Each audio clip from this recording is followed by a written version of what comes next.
Uno de los elementos más importantes que en la práctica médica sí tienen mucha importancia, tiene que ver con el reconocimiento de las emociones en nuestros pacientes. Es decir, va a ser el único sitio donde uno va a poder reconocer las, la psicología del paciente, tan importante como la misma práctica médica somática.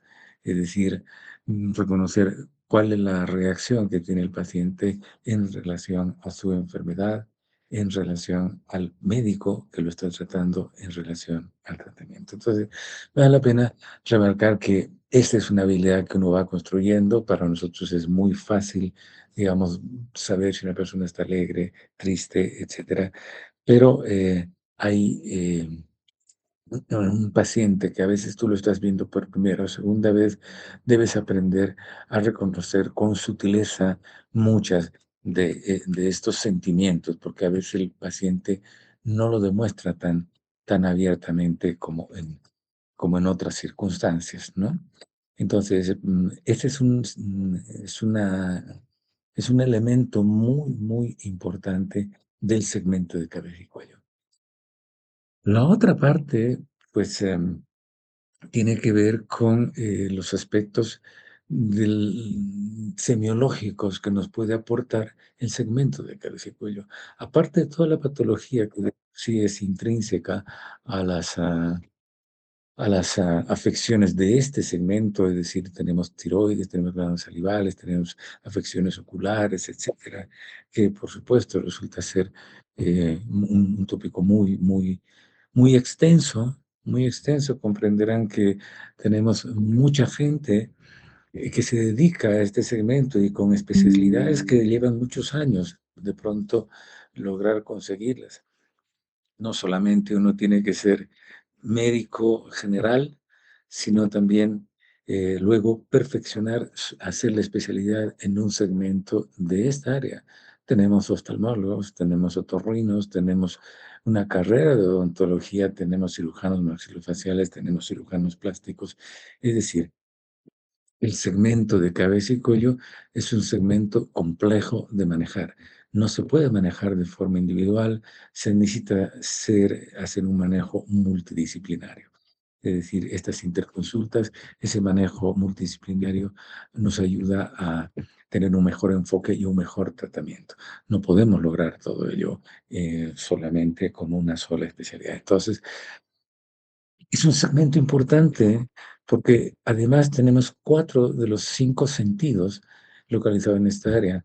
Y por supuesto, lo que les decía anteriormente, tenemos nuestra mayor área de relación, de interrelación, es el rostro. Entonces, tiene mucho que ver y tiene mucha importancia en el sentido de que una cicatriz en el aspecto quirúrgico tiene relevancia. Una patología que te afecte un segmento del área de cabeza y cuello tiene relevancia en tu interrelación, pero además tiene relevancia también en lo que es tu propia psicología. Entonces, les decía que el segmento de cabeza y cuello tiene importancia por la psicología, tiene importancia por los elementos patológicos que de por sí se alojan en esta localización, pero además tiene importancia porque muchas de las afecciones tienen expresión en el segmento de cabeza y cuello. Afecciones que no son necesariamente de este segmento, ¿de acuerdo? Entonces, por ejemplo, eh, voy a pasar a presentarles mi pantalla y mostrarles y vamos a ir un poquito haciendo una parte general de, de lo que vamos a ver, espera un ratito.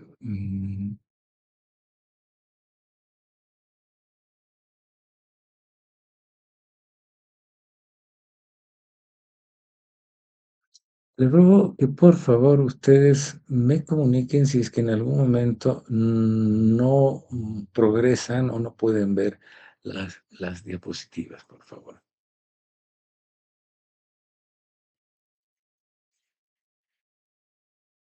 ¿Están viendo la presentación? Muy bien. Entonces, notarán que en esta, por ejemplo, en la expresión de esta, en esta diapositiva, ustedes verán que hay un paciente que tiene una ictericia. Y la ictericia, pues, es representación de una afección o hematológica, hepática o poshepática, pero su expresión está en las escleras del paciente. Al lado ven otra paciente que tiene también una, esta imagen en alas de mariposa, que es la expresión de un lupus eritematoso sistémico. Es de ahí que nace precisamente las, lo que se denominaba el ojo clínico. Uno con el ojo clínico podía determinar algunas de de las patologías.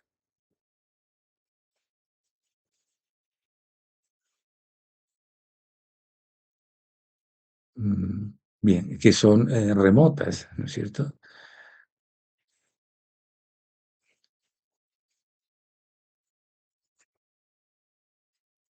Bien, em, déjame ver, espérame un ratito, quiero admitir a algunos de sus compañeros.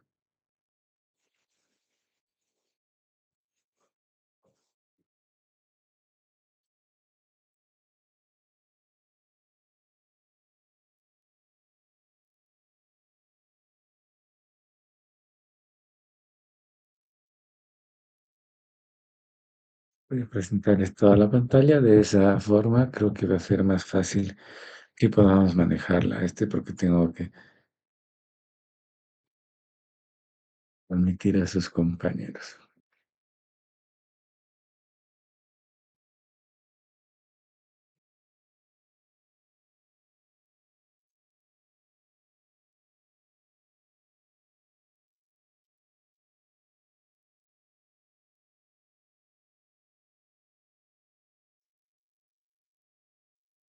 Bueno, como les decía,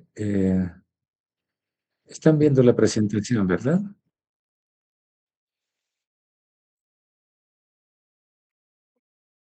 ¿Están viendo la presentación? Sí, doctor. Bien, Sí, perfecto. doctor. Por debajo tienen esta otra patología que resulta ser la enfermedad de Cruzón. La enfermedad de Cruzón es un trastorno genético congénito en los que pacientes nacen con anomalías. Es decir, aquí también descubres que puede haber anomalías congénitas que normalmente sí tienen una expresión en el segmento de cabeza y cuello. El labio leporino que ustedes conocen, o al lado también pueden ver la famosa lengua de Hunter. La lengua de Hunter o la lengua de papilada, o como la ven eritematosa, de papilada, rojiza, ¿de acuerdo? Es expresión de una anemia ferropénica.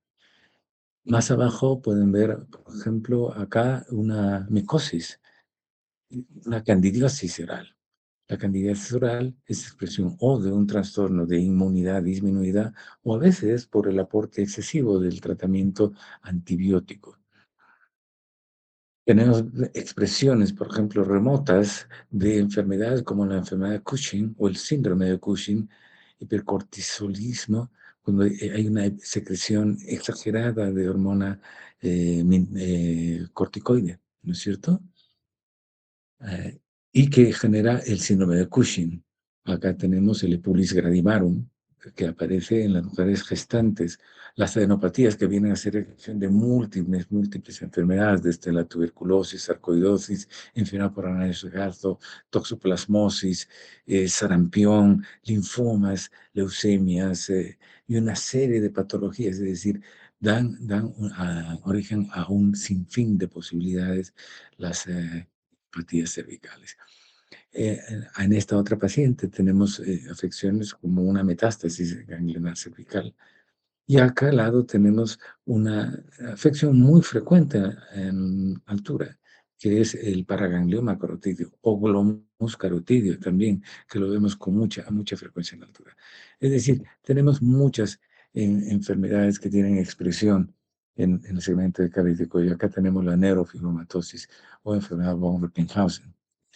Acá tenemos una lipomatosis coli, el síndrome de Madelung, ¿no? Este es son lipomas que son consecuencia habitualmente de una ingesta exagerada de bebidas alcohólicas. Ya tienen el síndrome de Sjögren, por ejemplo, que ustedes saben que es una enfermedad autoinmune con afectación de piel y mucosas, ¿no? La sequedad de mucosas, tanto la conjuntiva, la cavidad oral, etcétera. Aquí tenemos una palia como consecuencia de la elevación de la hormona de crecimiento. Acá el exoftalmo es característico de una hipersecreción de hormona tiroidea, el hipertiroidismo, y lo contrario acá, un hipotiroidismo. Es decir, tenemos muchas patologías posibles en el segmento de cabeza y cuello. También, de hecho, enfermedades tumorales como esta, un carcinoma vasocelular, una lesión consecuencia de la exposición a radiación solar y que termina desarrollando un cáncer de la piel, que puede ser en magnitudes tan pequeñas como esta o en enfermedades tan groseras como esta o tumores de estas características, que son el carcinoma epidermoide, el tumor más frecuente que tenemos obviamente en el país, porque se localiza no solamente en cabeza y cuello, sino en el cáncer de cuello uterino, que esta es la histología más frecuente. Bueno, eso es para darles un panorama de lo que se trata el segmento de cabeza y cuello y cómo vamos a poder manejarlos. Bien.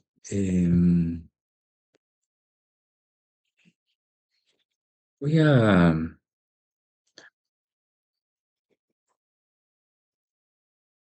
pasar ahora a presentarles ya la temática de esta clase. Lo que les decía, vamos a manejar la parte de tumores de la glándula tiroides. Los tumores de glándula tiroides pues son muy frecuentes, pueden ser benignos o malignos. Los benignos básicamente se tratan de lesiones muy pequeñas o de relativo tamaño que corresponden a los adenomas. Hay tumoraciones tiroideas. Doctor, Eh, dime. dejado de compartir He la dejado de pantalla. sí, les voy a avisar enseguida, voy a empezar a compartir recién, yo les notifico. Les decía que en la parte de patología tiroidea, las tumoraciones que podemos asumirlas como un crecimiento glandular puede ser benigno o maligno. Las tumoraciones pues pueden tener diferentes expresiones, como si asumimos el concepto de tumor, pues tumor es un crecimiento. Y una glándula tiroides pues puede crecer por varias razones. Ahí tenemos lo más frecuente, una enfermedad bociógena, tenemos enfermedades de tipo inflamatorio, tipo las tiroiditis, sean de Decker-Wein, sean las subagudas, pueden ser inclusive las crónicas, tipo las tiroiditis de Hashimoto, es decir, pueden haber crecimientos glandulares, pero en el término de crecimiento tumoral neoplásico, es decir, que es un tejido nuevo, hay las lesiones benignas y las malignas. Y las benignas corresponden a los denominados adenomas, cuya repercusión no es significativa. Nuevamente son nódulos de pequeño tamaño, hallazgos ecográficos muchos de ellos, y cuya funcionalidad prácticamente es muy poca. Es muy poco posible que un adenoma sea funcionante, salvo el adenoma solitario hiperfuncionante del hipertiroidismo, que es una entidad no muy frecuente, pero que, digamos, puede considerarse como un tejido funcional. Los otros son adenomas normofuncionantes o que no tienen repercusión funcional. Lo que realmente interesa probablemente para esta clase sea considerar lo que se denominan el cáncer de tiroides. ¿De acuerdo? Así que ahora voy a pasar a compartirles mi pantalla sobre el cáncer de tiroides.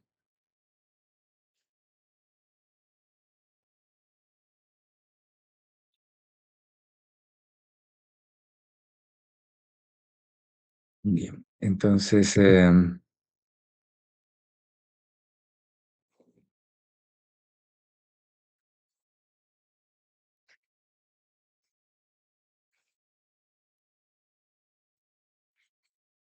Vamos a esto. El cáncer de tiroides, entonces. El cáncer de tiroides es una entidad relativamente frecuente dentro de la patología neoplásica maligna endocrina, ¿de acuerdo? Aunque en general el cáncer no resulta ser muy frecuente, perdón.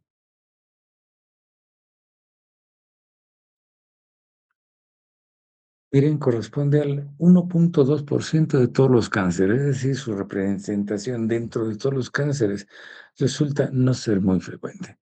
Pero vean en la estadística, si consideramos solamente los cánceres endocrinos, resulta ser el 87%. El 87%. ¿Y por qué es importante saber cáncer de tiroides? Miren que la estadística ha demostrado un elemento muy curioso e importante a la vez. Cuando se han realizado estudios de autopsia en personas que han fallecido por cualquier razón y se ha investigado la glándula tiroides, hay estudios que han demostrado que hasta un 30% de las personas fallecidas por cualquier razón tienen un foco de carcinoma en su glándula tiroides.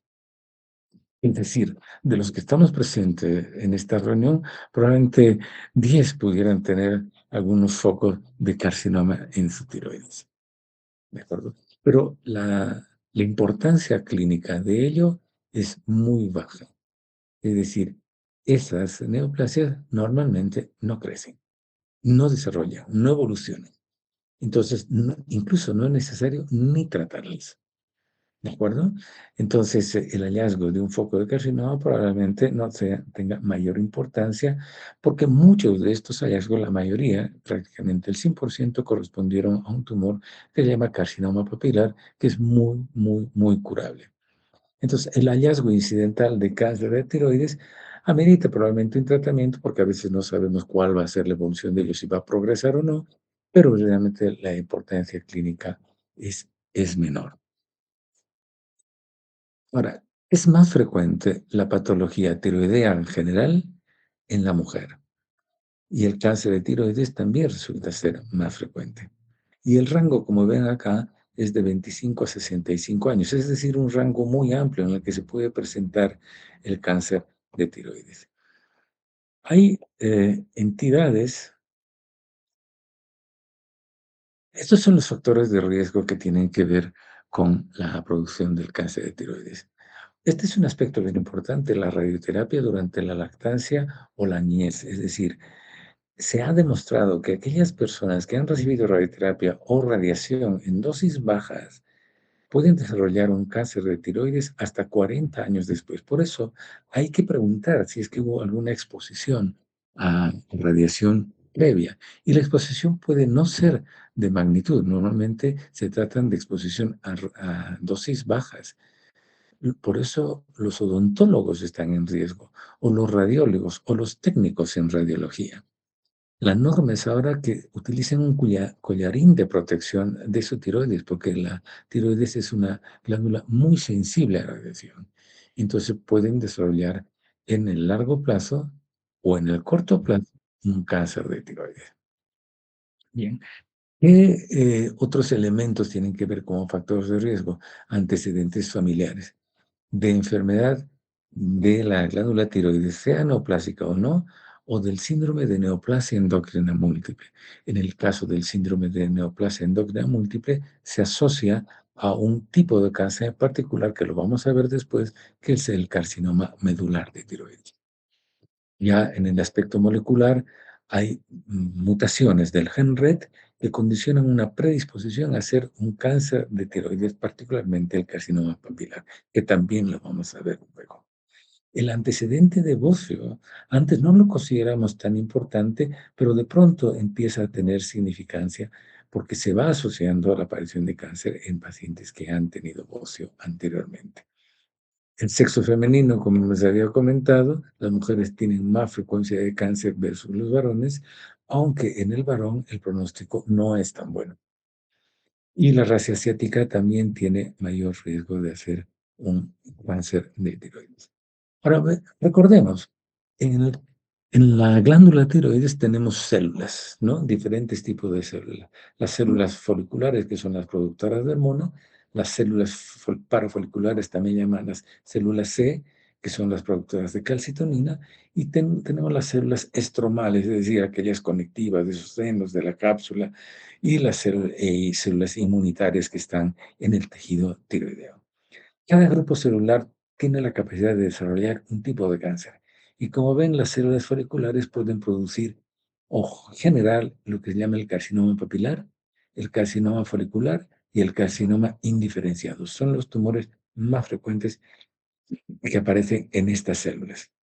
En las células parafoliculares aparece o se puede generar el carcinoma medular dependiente de las células C. Y este carcinoma es un productor de calcitonina. Y en las células estromales e inmunitarias pueden desarrollarse linfomas o sarcomas, evento realmente muy raro, por lo cual no los vamos a tomar en cuenta. Vamos a limitarnos a los tumores que les mencionaba en principio, papilar, folicular, indiferenciado y el carcinoma medular. En general, cuando una persona llega a la consulta, llega con un nódulo tiroideo. Ese es el problema clínico en la práctica. Viene porque él se lo ha tocado, ella se lo ha tocado o le han mencionado, oye, tienes un bulto en el cuello. Entonces acude a la consulta médica. Muchos de ellos son asintomáticos. Normalmente el cáncer, a diferencia de lo que normalmente se piensa, no duele. No es una, no es una lesión dolorosa. El cáncer duele cuando está muy avanzado, pero en etapas iniciales no es doloroso, salvo en muy pocas circunstancias. Pero bueno, el paciente llega con un nódulo tiroideo. Y aquí hay que tratar de definir ¿de qué se trata ese nódulo tiroideo? ¿Cuál es la naturaleza o la causa de ese nódulo tiroideo? ¿Cuál debe ser el nódulo tiroideo? Miren, la prevalencia del nódulo tiroideo. Es muy frecuente el nódulo tiroideo, aunque en la palpación, miren, si uno tomara un grupo de 100 personas y palpa la tiroides, va a encontrar nódulo tiroideo en 4 al 8% de esas personas. Pero si ese mismo grupo de 100 personas le haces ecografía, la cantidad de nódulos que vas a poder detectar llegan a ser de 10 al 41%. Y en estudios de autopsia se encuentra hasta 50% de nódulos en la tiroides. Es decir, el nódulo tiroideo es muy prevalente. Bien, cuando un nódulo es probablemente benigno. ¿De acuerdo? Estos son algunos criterios clínicos que te ayudan a determinar si es que el nódulo es probablemente benigno. Cuando hay historia familiar de bocio o nódulos tiroideos benignos. Uno piensa que normalmente esto es un trastorno familiar, afecta a todos el problema del déficit de ingesta de yodo con condición a bocio en el grupo familiar, no solamente en una sola persona. Entonces piensas que puede ser benigno ese nódulo. Cuando hay síntomas de hipotiroidismo o de hipertiroidismo, normalmente el cáncer no funciona, pero si se asocian algunos de estos síntomas, hipotiroidismo o hipertiroidismo, pues normalmente no se trata de un cáncer de tiroides, se trata de una lesión benigna. Cuando hay dolor o sensibilidad asociado al nódulo, como les decía, el cáncer no duele, pero si ese nódulo le duele, entonces piensas en otras circunstancias de carácter benigno, habitualmente tiroiditis. ¿De acuerdo? Cuando la consistencia es blanda o regular, aquí vale la pena que les haga notar un detalle. Hay un cáncer que parece benigno, es blando y de superficie regular. Es el carcinoma folicular del cual les hablo más luego. Finalmente, cuando hay es un bocio multinuclear, tienes muchos nódulos y hay algún nódulo que probablemente ha crecido algo más. Entonces se trata de una lesión benigna. Normalmente el nódulo tibio o caliente en el scan tiroideo. ¿Qué significa esto? Normalmente, cuando uno que hace estudios de la patología tiroidea, tiene un recurso de diagnóstico que se llama centellografía tiroidea o gammagrafía tiroidea. En este estudio, uno inyecta al paciente o le da de tomar yodo 131 o le da tecnesio 99. Actualmente, tecnesio 99 es el radiofármaco de elección. Entonces les da tecnesio 99 y el nódulo capta este radiofármaco.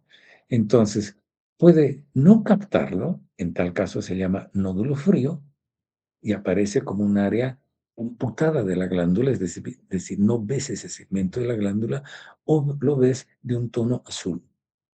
El nódulo tibio capta ese radiofármaco y la impresión, lo que tú ves en la imagen, es igual que el tejido tiroideo normal. A eso se llama nódulo tibio. Y nódulo caliente es cuando capta demasiado. Y eso significa que esta zona funciona mucho.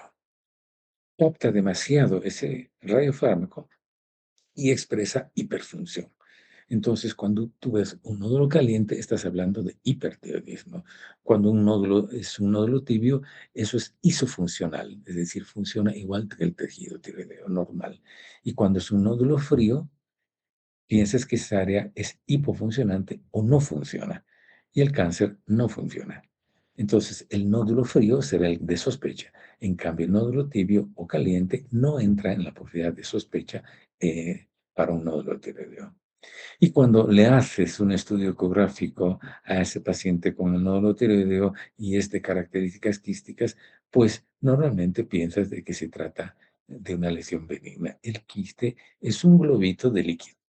¿De acuerdo? Por lo tanto, eso no tiene riesgo, salvo que la lesión o el quiste tenga algo interno. Hablamos de una lesión mixta, entonces sí entra en sospecha. Pero si es quístico puro, normalmente se trata de una lesión benigna. ¿Cuándo pensamos que el nodo es probablemente maligno? Cuando hay edades de menos de 20 en más de 70. Normalmente estos extremos, a pesar que el cáncer se presenta en un rango intermedio, pero cuando es un nódulo antes de los 20 años y de más de 70 años, es casi seguro que ese nódulo sea maligno. En el varón, les decía que en la mujer se detecta con mucha más frecuencia los nódulos y muchos de ellos serán benignos, pero cuando hay un nódulo en el varón, es más probable que sea cáncer y nuevamente evoluciona más rápidamente. Cuando el inicio es reciente, es decir, no tiene mucha historia esto, y cuando hay alteraciones en la deglución o disfonía, particularmente la disfonía, un paciente que llega con disfonía, es decir, o voz ronca, pues tiene que tener una sospecha de cáncer. Bien. Otro dato que ya os había comentado, la historia de radiación cervical. Ese es otro elemento también que consideramos como un factor de riesgo, ¿no? Cuando el nódulo es firme, irregular y a veces fijo, tú lo notas es duro, ¿de acuerdo? Entonces ahí es irregular y muchas veces no se puede movilizar. Entonces sí uno tiene la sospecha de malignidad. Cuando hay ganglios que acompañan al nódulo, entonces tú piensas que hay metástasis. Entonces, sí, la sospecha se hace mucho, mucho más fuerte. Y les reitero, cuando es nódulo frío en el escán tiroideo o centelografía tiroidea, el riesgo viene a ser del 9 al 15%.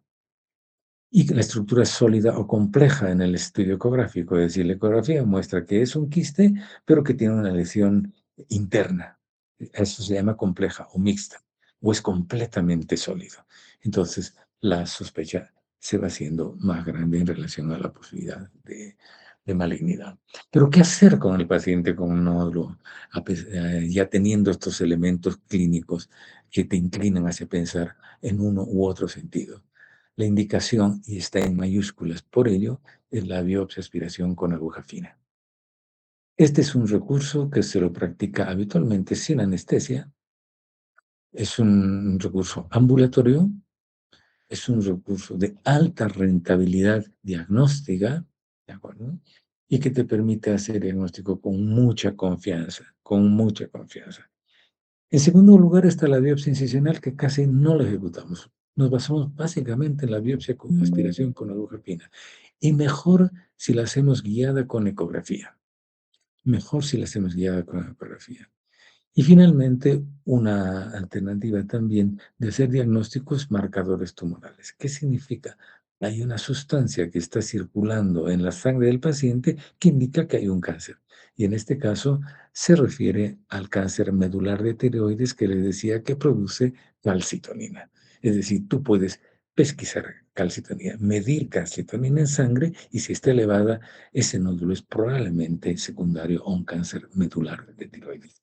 ¿De acuerdo? Aunque no es muy frecuente, debe ser considerado. Bueno, esta es la punción guiada por ecografía. La ecografía ha llevado el estudio diagnóstico de la tiroides a, a, a unos rendimientos de diagnóstico antes que no se consideraba la ecografía, no se utilizaba mucho, pero los nuevos traductores nos permiten hacer diagnósticos ecográficos muy certeros, con mucha confianza, nos permiten guiar una ecografía, una punción, perdón, nos permiten ver la vascularización del nódulo, si es periférica o es central. La mayor sospecha es cuando hay vascularización dentro del nódulo. Nos permite ver ganglios que estuvieran vecinos, aunque no fueran palpables y que pudieran estar comprometidos. Más bien, nos ven la ecoestructura del ganglio. Entonces, la ecografía ha resultado ser un auxiliar diagnóstico de mucha, mucha importancia actualmente. Es por eso que el principal recurso viene a ser la biopsia por punción con aguja fina y la ecografía para el estudio de los nódulos tiroideos. En una punción uno puede tener estos posibles resultados. ¿De acuerdo? Nos pueden decir que la lesión es benigna. Muchas veces el 70% nos van a terminar diciendo en frecuencia de que esto se trata de una lesión benigna. Óseo, un adenoma, ¿de acuerdo? Entonces no es algo preocupante. Pero nos pueden decir que es maligno en un 5%. Un papilar, carcinoma papilar, puede ser un medular o puede ser un anaplásico. Ya los vamos a detallar más adelante. Y nos pueden decir también que esto es indeterminado, es decir, no pueden precisarnos de qué se trata realmente. Normalmente nos reportan como neoplasia folicular, eso es decirnos, hay células foliculares. Bueno, células foliculares hay en la tiroides, por supuesto, ¿de acuerdo? Pero vean que en este indeterminado, que resulta ser el 10%, nos reportan carcinoma folicular. Y este es el tumor que más problemas nos da de diagnóstico. Les decía que el carcinoma folicular puede palparse como una lesión benigna y en la punción no nos pueden decir inclusive si es benigno o maligno. Entonces tenemos una lesión blanda que parece benigna y la punción no nos dice que fuera benigna. Es más, nos puede decir inclusive adenoma tiroideo, que es una lesión benigna. ¿De acuerdo? Entonces, les reitero, el carcinoma folicular resulta ser el tumor de mayor dificultad diagnóstica en el cáncer, dentro del cáncer de tiroides. Finalmente, nos pueden decir que se trata de una muestra insuficiente y en tal caso hay que repetir la punción. Bueno, ¿qué hacer cuando nosotros hemos establecido el diagnóstico de cáncer de tiroides o estamos en la sospecha? Obviamente, el examen clínico, con todas las maneras que ustedes conocen para la palpación de la glándula tiroides, hay que hacer una radiografía de tórax para la pesquisa de alguna posibilidad de alguna metástasis en este segmento, en pulmones, y hay que hacer la ecografía de tiroides y cuello. Les decía que la ecografía nos puede dar un gran rendimiento diagnóstico, debe ser parte de la rutina de investigación de la glándula tiroides. Ahora, vean los estudios opcionales, ¿de acuerdo? Estos podemos hacerlos o no hacerlos. Normalmente con lo primero que les he mencionado no tendría que tener diagnóstico. Los estudios opcionales son la centeliografía tiroidea, es decir, la aplicación de este radiofármaco, tecnecio 99. Normalmente un cáncer nos va a dar como nódulo frío, pero en el aporte diagnóstico no tenemos una certeza. Por lo tanto, resulta ser un estudio opcional. ¿De acuerdo? El dosaje hormonal va a salir normal, no nos va a hacer diagnóstico. ¿De acuerdo? No quiere decir que no se haga. En la investigación de un nódulo tiroideo debes hacer también un dosaje hormonal, hasta por razones de la anestesia futura que puede recibir ese paciente. Pero, digamos, son estudios no necesarios, indispensables para hacer diagnóstico de cáncer. O sea, eso no te va a dar el diagnóstico de cáncer. La tomografía es un estudio que se hace opcionalmente en caso de tumores muy grandes, al igual que la resonancia. Para tumores muy grandes en los que uno tiene que definir dónde está la carótida, dónde está el esófago, o si tiene invasión mediastinal, necesitará una tomografía o idealmente una resonancia magnética. El consejo es que si se hace tomografía, hacerla sin contraste. porque el yodo puede afectar terapéuticas futuras de los pacientes. O finalmente puede ser un estudio con emisión de positrones, una tomografía con emisión de positrones, que es el estudio PET. Bien, la ecografía. La ecografía, estas son las ventajas de ecografía. Guiar una punción aspirativa con aguja fina. Nos puede decir características del nódulo en cuanto a tamaño, localización, el Doppler, ¿no es cierto? O si hay lesiones no palpables también. Nos puede evaluar las adenopatías y actualmente nos reportan el estudio ecográfico de tiroides con el denominativo del TIRADS, que va del 1 al 6. El detalle del TIRADS creo que excede un poquito lo que ustedes necesitan saber, pero lo que sí tienen que saber, que mientras más alto es la categoría del TIRADS, es más probable que fuera maligno, ¿de acuerdo? El TIRADS 1 se considera benigno, el TIRADS 2 probablemente benigno, así sucesivamente. El TIRADS 5 es muy probablemente maligno, el 4 es probablemente maligno y el 6 se considera ya maligno. Es un paciente al que tiene punción de cáncer, pero que le pides una ecografía para evaluar, por ejemplo, adenopatías y el mismo nódulo. Entonces, ahí te lo informan como TIRADS 6. Mientras más alto sea la categoría, más posible que fuera a tratarse de un cáncer. Entonces, la ecografía resulta ser un excelente auxiliar diagnóstico. Como estudio opcional, la centellografía, esta es la imagen de una tiroides normal, ¿de acuerdo? Una imagen en lagas de mariposa, y este es de un nódulo frío, es decir, un área que no capta el radiofármaco que hemos inyectado, amputada, o si a veces le hacemos en color, que a veces te lo envían así, será en un tono azul, ¿no? Entonces, ese es lo que llamamos un área fría, y 12 al 15% de los nódulos fríos terminan siendo cáncer, es decir, tampoco resulta ser muy alto, pero obviamente es el nódulo de mayor sospecha si fuera frío.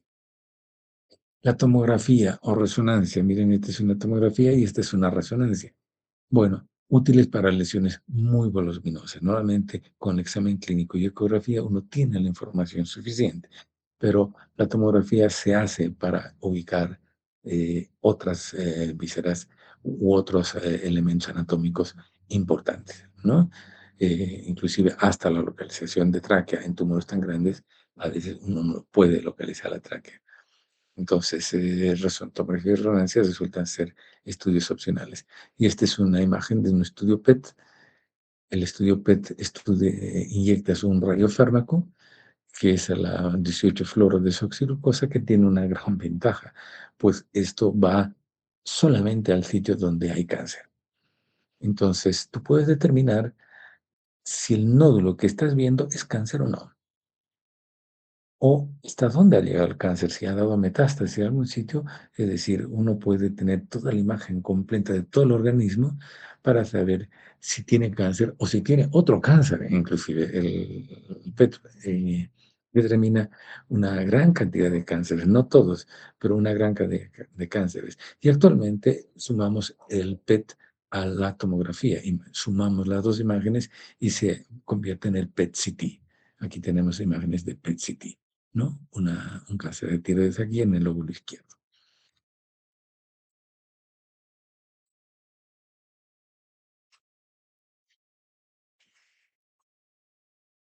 Bueno, en cáncer de tiroides hacemos la estadificación normal, ¿no es cierto? Es decir, que se hace habitualmente en las neoplasias. El TNMT significa tumor, N significa el ganglio y M metástasis. Y la suma de estos elementos nos dan un estadio clínico. Este es un conocimiento general que ustedes deben tener. Y en cáncer de tiroides probablemente esta es la clasificación más útil para categorizar los cánceres. Los tumores bien diferenciados, los de diferenciación intermedia y los tumores indiferenciados. Les diré que este elemento de diferenciación resulta ser el factor pronóstico más importante dentro del cáncer de tiroides. Si yo les pregunto en el parcial, ¿cuál es el factor pronóstico más importante para el cáncer de tiroides? Ustedes deben responder el grado de diferenciación. ¿A qué se refiere grado de diferenciación? Se refiere a la similitud que tienen las células tumorales malignas con las células normales, ¿de acuerdo? Si es bien diferenciado, significa que se parecen mucho, mucho. Juntos se parecen, hasta funcionan muy similar. No es que produzcan hormona, pero, por ejemplo, responden a la TSH. Por ejemplo, captan yodo. Entonces, nosotros aprovechamos estas características en los tumores bien diferenciados en tratarlos. Por ejemplo, les quitamos la TSH. ¿Cómo quitamos TSH? Damos hormona tiroidea. Capta yodo. Muy bien. ¿Cómo podemos utilizar el yodo para eliminar estos tumores? Pues envenenamos el yodo. ¿Qué hacemos? Le damos yodo radioactivo, un caballo de Troya. ¿De acuerdo? Es decir, esas células que captan yodo, primero las volvemos ávidas de yodo y luego les damos ese yodo cargado con radiación. Las células tumorales malignas captan el yodo y como es radioactivo, se destruyen. Entonces, miren las ventajas que tenemos para tratar esos tumores bien diferenciados. Y por supuesto, resultan ser tumores de excelente pronóstico, se curan muy bien. Nuestra preocupación en estos pacientes ya no es qué hacemos, qué hago más para curarlos. No, la preocupación es el desescalamiento, es decir, ¿qué le hago menos? ¿Qué puedo hacer para seguir curando a este paciente, pero menos? O sea, ya no quitarle toda la tiroides, ya no darle tanto yodo o ya no darle yodo. Es decir, van muy bien estos pacientes. Luego tenemos un segundo grupo, el de diferenciación intermedia. Estos se alejan de las características celulares típicas de la célula folicular. Ya no captan yodo y ya no responden a TSH. ¿De acuerdo? Ahí está un grupo de tumores que llaman carcinoma de células de Hurtle, que son menos frecuentes. Y está el carcinoma medular, que en realidad no es tejido tiroideo, ustedes saben, ese es tejido de las células C productoras de calcitomiana. Son células que están metidas en la tiroides, pero que no son de la tiroides. Y finalmente, los tumores indiferenciados. ¿Qué significa esto? Que no se parecen en nada a las células de origen. Y por lo tanto, no responden a TSH, no captan yodo reactivo y son tremendamente agresivos. Es más, estos tumores resultan ser incurables. Miren cómo puede diferenciarse la sobrevida y el pronóstico en función precisamente de este detalle, el grado de diferenciación. Los tumores bien diferenciados se curan hasta más del 90%. Los de diferenciación intermedia, el promedio está en 65%. Y en los tumores indiferenciados, todos fallecen. Las tasas de curación es virtualmente cero. Bueno, estos son los tumores bien diferenciados. El papilar y el folicular, carcinoma papilar y carcinoma folicular. Esto se cura muy bien, va muy bien. Y les recuerdo, el folicular es el que nos da dificultades de diagnóstico. Nos da dificultades de diagnóstico. Entonces, tomen en cuenta ese detalle con el carcinoma folicular. Nos cuesta diagnosticarlo. En cambio, el carcinoma papilar se diagnostica muy, muy fácilmente. Pero estos son los tumores bien diferenciados. Estos son los de diferenciación intermedia, el carcinoma de células de Hurtle y el carcinoma medular. Finalmente, los carcinomas indiferenciados son también llamados anaplásicos. Vean estas características de estos pacientes con tumores anaplásicos. Estas pacientes fallecidas, tumores enormes, tumores en mujeres, tumores en pacientes de tercera edad normalmente. ¿De acuerdo? Entonces, esas son las características básicas de estos tumores. Vamos con los primeros. Cáncer papilar de tiroides. Este es afortunadamente el tumor más frecuente. 70-85% de los tumores diferenciados de tiroides. ¿Por qué digo afortunadamente? Porque es el más curable. ¿De acuerdo? Y es el que más vemos. Miren que la mayor frecuencia es en los lugares donde se aporta yodo a la dieta, es decir, nosotros. Nosotros aportamos yodo a la dieta. La característica histológica, es decir, al microscopio, son los cuerpos de Samoma, que es un aspecto entebollado de algunas áreas de la lámina histológica. La diseminación es linfática. Estos son los que van a los ganglios.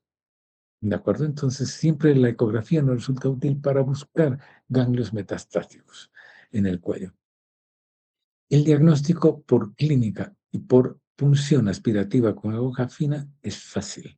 Es un tumor duro, muchas veces produce disfonía, muchas veces hay ganglios acompañantes y la punción es muy confiable en diagnóstico. Como les había comentado, siendo un tumor bien diferenciado, capta el yodo radioactivo.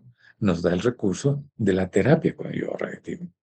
Vean que hay un detalle también muy interesante, la multicenticidad descrita hasta en el 80% de los casos. ¿Qué significa esto?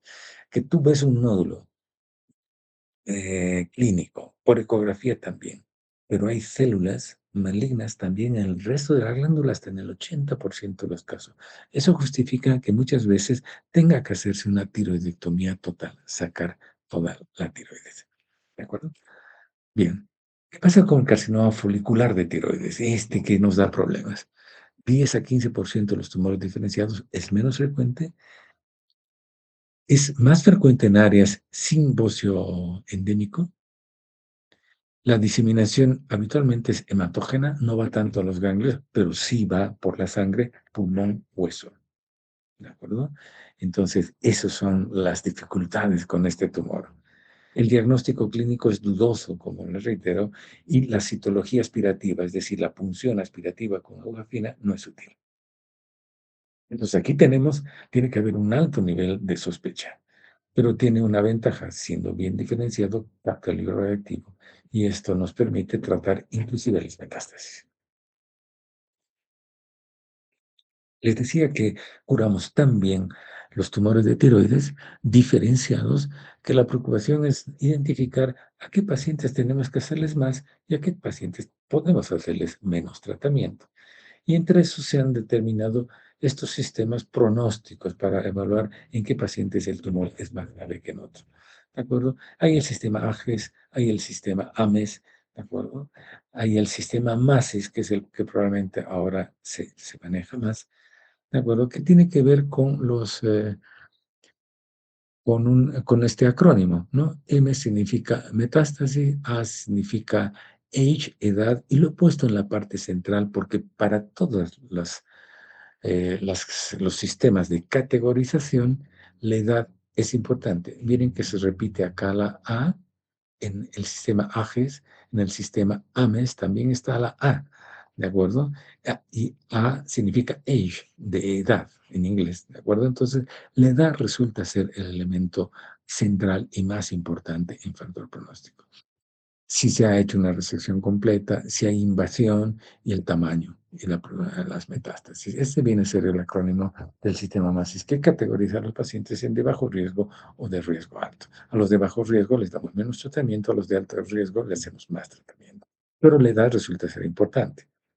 Pacientes, antes se consideraba de menos de 42 años, ahora se considera más de 50 años. ¿De acuerdo? Más de 52 años, el pronóstico baja mucho. Menos de 52 años, el pronóstico es más favorable, no requieren tanta terapia, pero en más de 52 años uno debiera ser más enérgico en su enfoque de tratamiento. Bueno, ¿cómo tratar? Consideren que en los tumores diferenciados, en general, el consejo es la tiroidectomía total. Es la tiroidectomía total, es decir, sacar toda la tiroides.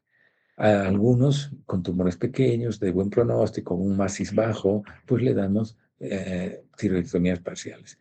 Pero en general uno piensa que la tiroidectomía total debe ser el consejo en general, hablando en overall de los pacientes, se particulariza para hacer menos tratamientos.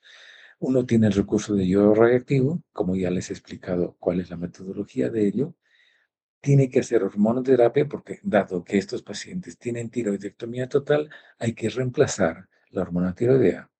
Pero además la hormonoterapia tiene otro propósito, no solamente evitar el hipotiroidismo, tiene el propósito de inhibir la TSH, porque les decía que los tumores diferenciados son sensibles a TSH. Entonces la hormonoterapia tiene dos propósitos, tratar el hipotiroidismo o evitar el hipotiroidismo e inhibir la TSH que puede estimular residuos tumorales. Radioterapia en algunos casos y la linfadenectomía, que significa sacar los ganglios del cuello solamente cuando tienes ganglios cervicales afectados. Esta es una disección de cuello para que ustedes ubiquen esternocleidomastoideo. Esta es la vena yugular externa y aquí estoy señalando el nervio espinal.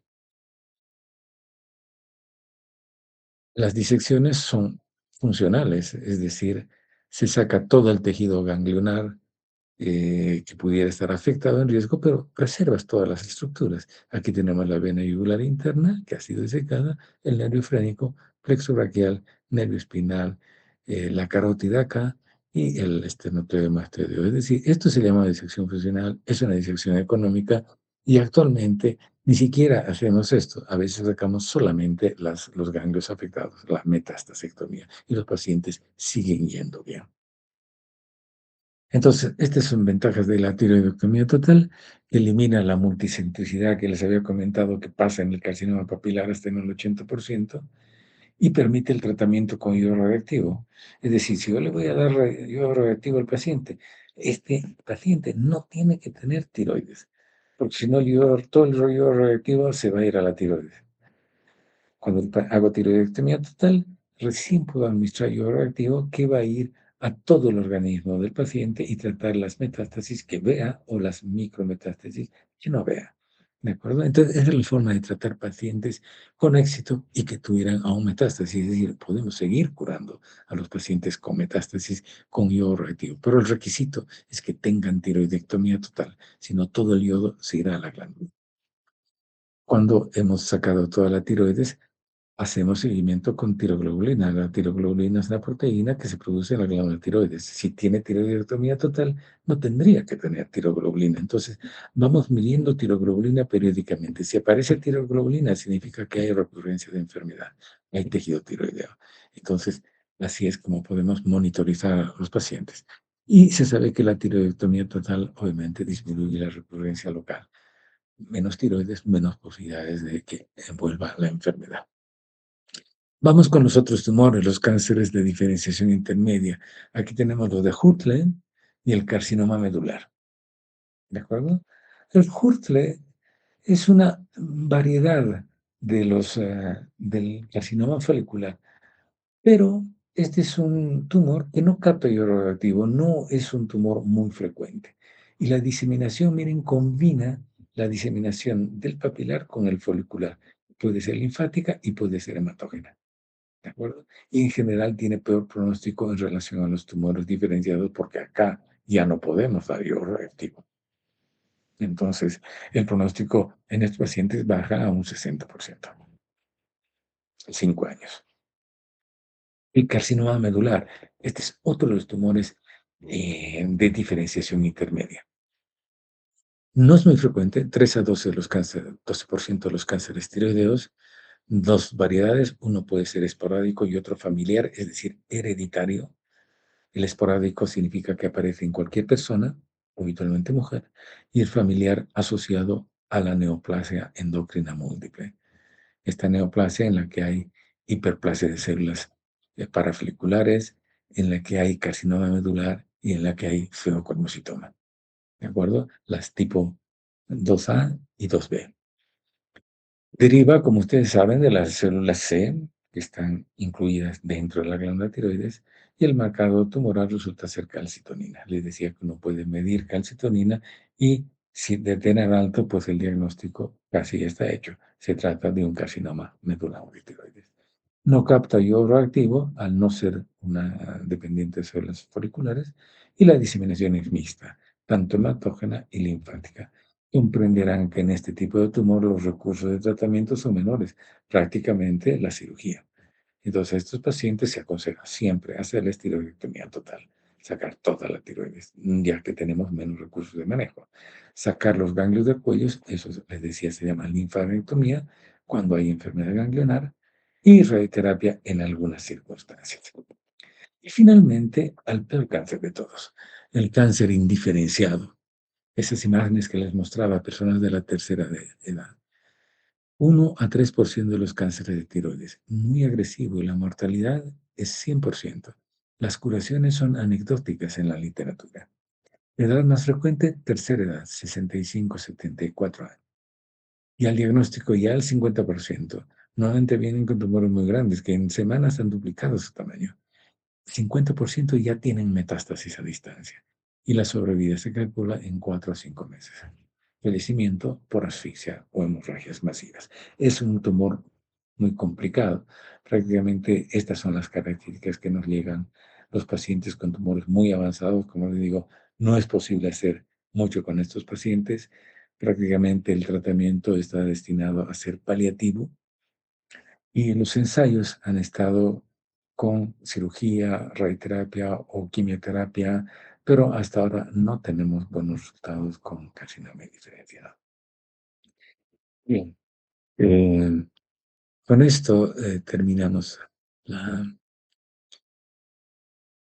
la, la parte de neoplasias de tiroides. Si tienen alguna pregunta.